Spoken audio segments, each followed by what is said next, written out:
Okay, so today's chain rule.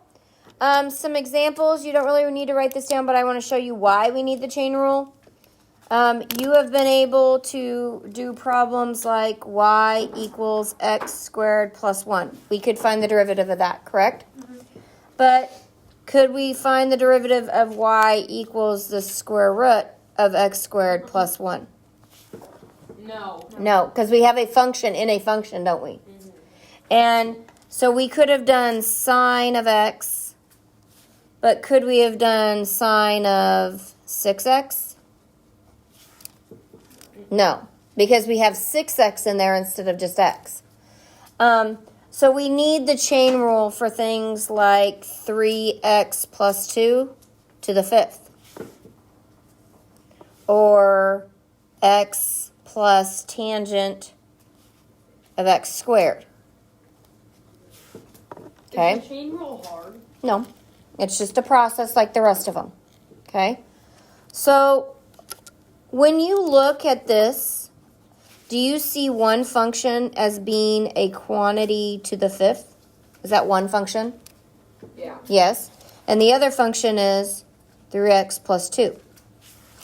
See that? 3x plus 2 is an inside function, and whatever to the 5th is the outside function. Can you identify those? So what is my inside function here? X squared plus 1. X squared plus 1 is the inside function. What is the outside function? What? And what power? Half. 1/2. Okay, before we've had x to the 1/2, and we were fine with that, right? But it wasn't a complete function. Don't throw the paper Wait, on why the are floor. those blanks? Can you write out what you would write inside of it? Well, I want you to see the inside and the outside. Yeah. So this is the inside and this is the outside. Oh, okay. I'm not putting anything in it on purpose. Okay, so the way this works for the chain rule, so here is what you're going to write down.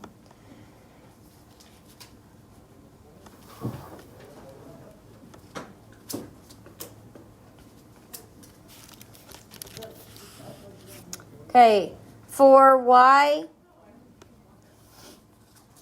equals f of g of x. So that's a composite function, yes? You have an inside and an outside. This can continually work. You could have h of g of f. Just like you could do the product rule over and over, you can do the chain rule over and over.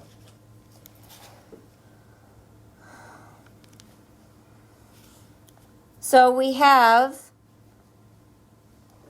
d dx of f of g of x. So that says the derivative of f of g of x, right? Composite functions. Mm-hmm. Is equal to the derivative of f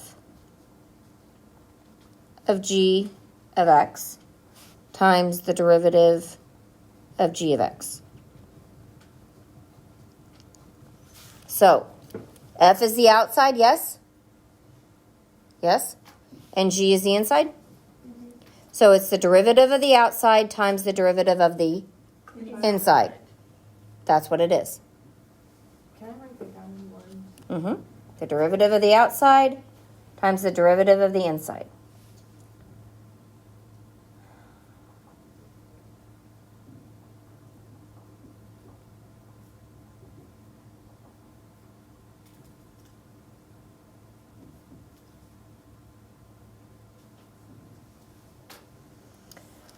Sometimes they will write, this is not part of the rule, it's just another way to write it. They will say f of g of x is equal to f of u. Well, what's u?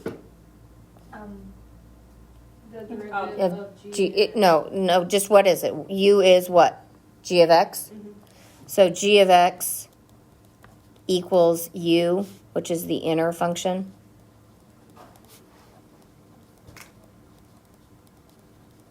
Okay, so sometimes you will see this rule written as d dx of f of g of x is equal to d dx f of u,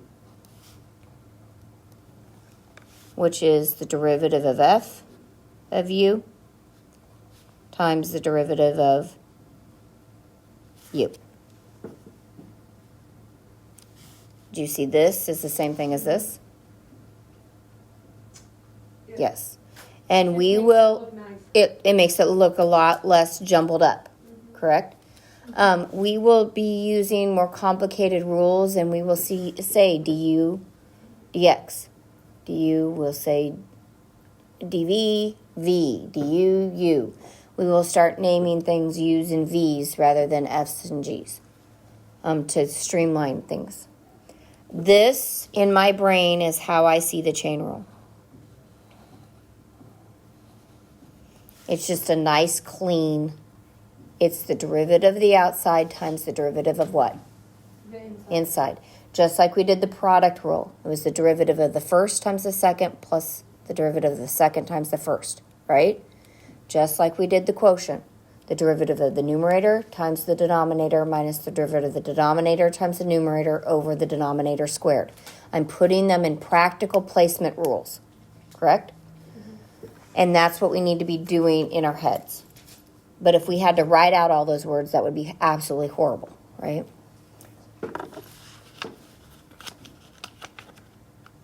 So you need to be identifying what is an inside function and an outside function. A lot of times they how do I want to say it? They'll say, let u be, okay? And we're going to identify what u is. What u is the inside function, yes? Yes. Okay, so when we go through these, we will be identifying what u is. And we will be talking about y being f of x, okay? So, because f of x equals y, correct? So, just so you know. Are we ready? Yeah. Mm-hmm. Okay. For an example? Yep.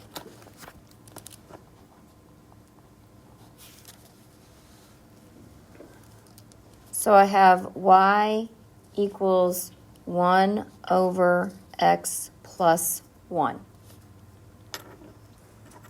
So these ones we're just going to be talking about, we're going to identify u and we're going to identify f of u.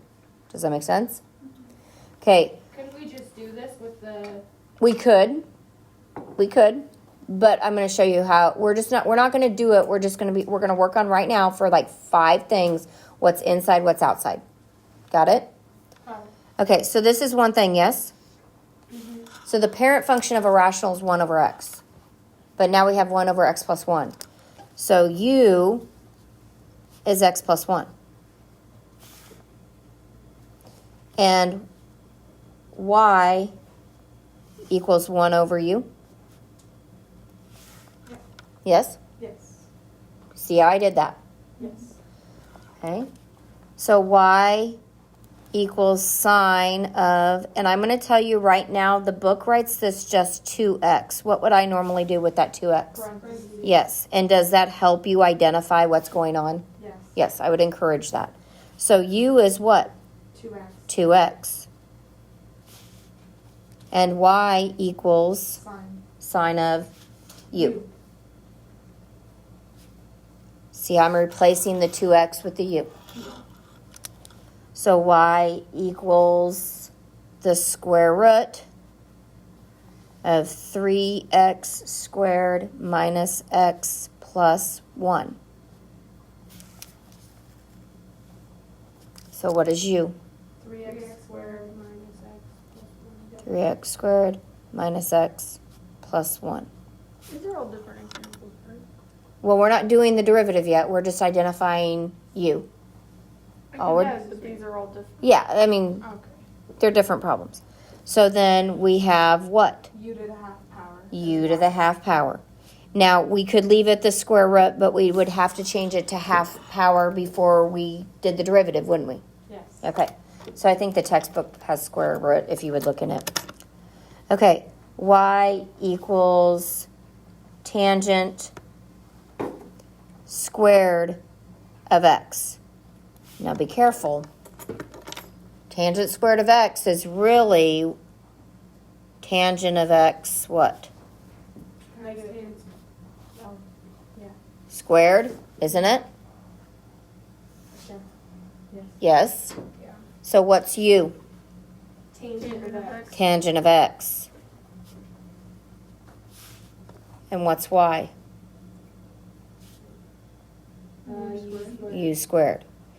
Now, if I wouldn't have rewritten this, would you have forgotten that that's the way?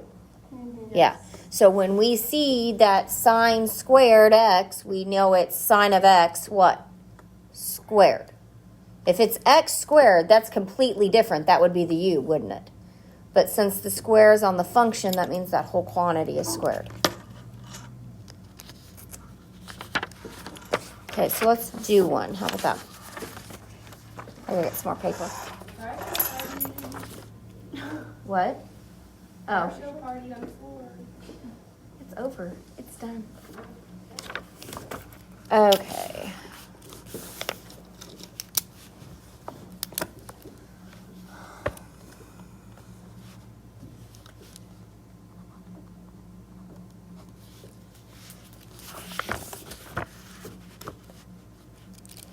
And it says find dx, dy. What does that mean? Derivative for y equals quantity x squared plus 1 cubed.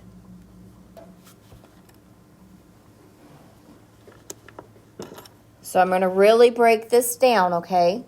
Really break it down because it's derivative of the outside times the derivative of what? The inside? Okay, so we would say dy dx equals... Wait, why is dy over dx? Or? Because it's the derivative of y. Oh, it was before too. I'm sorry. I'm sorry. I'm sorry. You guys should be in pencil anyway. On notes? Yeah? No. Okay, so it's dy dx because it says the derivative of y with respect to x, correct? Okay, so dy dx means that we are going to take the derivative of y with respect to u times the derivative of u with respect to x. In other words, the derivative of what? The outside Times the inside. Times the inside. And derivative, I just didn't. Okay, so what is u here? X squared plus 1. And what's y equal? U to the third. Okay? So, dy dx, like I said, I'm really breaking this down. I wouldn't expect you after a day be going this far down. Okay? Mm-hmm. So it says derivative of y. That's this one, yes? Mm-hmm. Okay? So what's the derivative of u cubed? 3 squared. Okay. So 3u squared times the derivative of u 2x. times 2x. So obviously we can't leave u as u, can we? No. What is u? What's your part? X squared plus 1. Okay, so I have 3x squared plus 1 times 2x. Yeah, wouldn't you square it? Oh, yes, squared. I just forgot it. So I could multiply this out, but I don't really have to, do I? No. But I definitely can multiply 6 times 2x, or 3 times 2x, correct? Yes. So get 6x and x squared plus 1 squared. Now, I really went slow on that, right? Yeah. If this was me, I would say derivative of y equals 3x squared plus 1 times 2x equals 6x x squared plus 1 squared. That's why you're skinny. Okay, so what did I do though? You just took the I took the derivative of what? The outside outside times the derivative of the inside. When I took the derivative of the outside, did I do anything to the stuff in the middle? No. No, I left it alone. See that? Wait, Okay. how did you take the derivative of the outside again? I just like ignored the fact that this was any quantity. So 3 and 3 minus 1 is what? 2. So 3 and 2 and wrote the quantity. When you take the derivative of the outside, you completely ignore whatever the inside is. I get it. Okay? For one.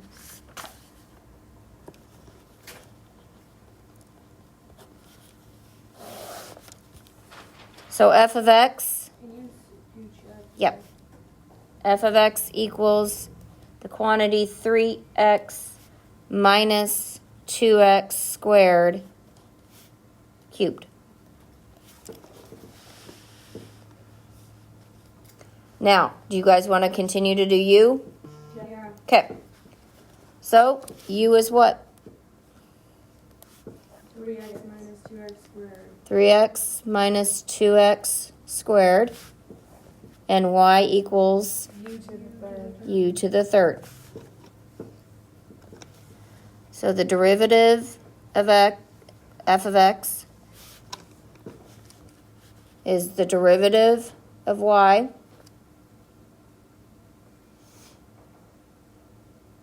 2u. No, 3u to the second. 3u to the second, or squared, times the derivative of u, 3 minus 2x. 3 Minus. minus 2x. Wait, what? No, not 2x. Yeah, now you're right for x. My hand was in the way, so I was like, wait a second. 4x? Okay. Which is 3. And can I distribute this 3 into there if I wanted to? I suppose. Yes, but since it's not just one term, I'm going to leave it. Okay? So I have Times 3x minus 2x squared. 3 The times quantity. quantity. What are you doing right now, Maddie? I'm plugging u in for u. You're substituting, right? Then times what? Squared. Squared. Yes? And then 3 minus 4x. 3 minus 4x. I did that without the second step. Wait, what did she do again? She just, when we had here, we had to put u back in. You can't leave your answer in u and x. Your answer has to be all in one variable. You just plug it back in. We took it out to make it cleaner, and then we have to put it back in. Now, we will have to do, we will do integration by substitution, and we will have to use that process. So, And we can just leave it like that? Or? well, like what? Like Like this? that. Yes. Can we do another one? Mm-hmm.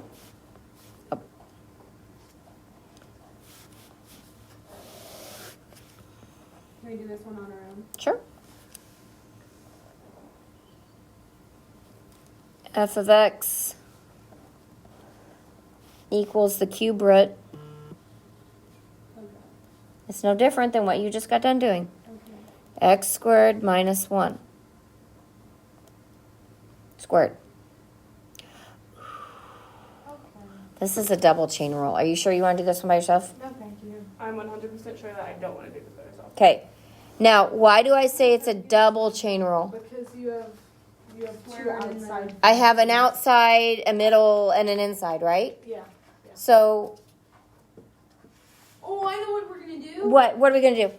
We're gonna take the derivative of the outside times the middle times the derivative of the inside. Okay, so we're gonna do this in steps, right? Okay. I'm first going to write this as parenthesis x squared minus 1 squared to the 1/3. Okay, so we're going to work our outside, what? In? Okay, so the derivative, I'm going to cover this up. So I have the derivative of this quantity to the 1/3. So what is that? Why did you 1/3 Because I don't want us to look at it. Like, I'm just looking at the 1/3. to the negative 2/3. Okay, so 1/3, the whole quantity, right?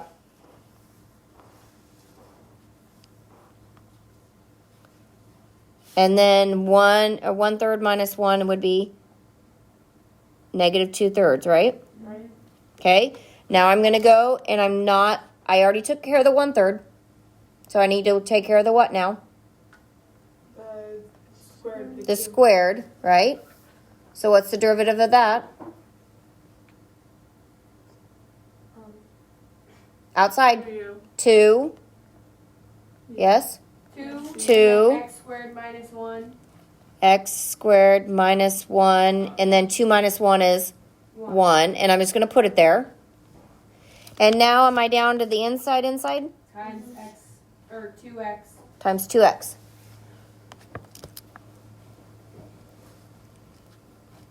So could this chain rule keep going? Yes. Yes. Most of the time we work our way inside out, yes? Right. This one works outside in. Could I still do inside out if I wanted to? It's all multiplication. Does it matter what order? No. So now I have to simplify, yes? Okay. I can combine this 2 and this 2x, can't I? Yeah. Yeah. Oh, I can also combine the third to it, couldn't I? Yep. So I would have 2 times 2 is 4, so I'd have 4/3 x, wouldn't I? Mm-hmm. Okay. How? Oh, wait. Are we good? Okay.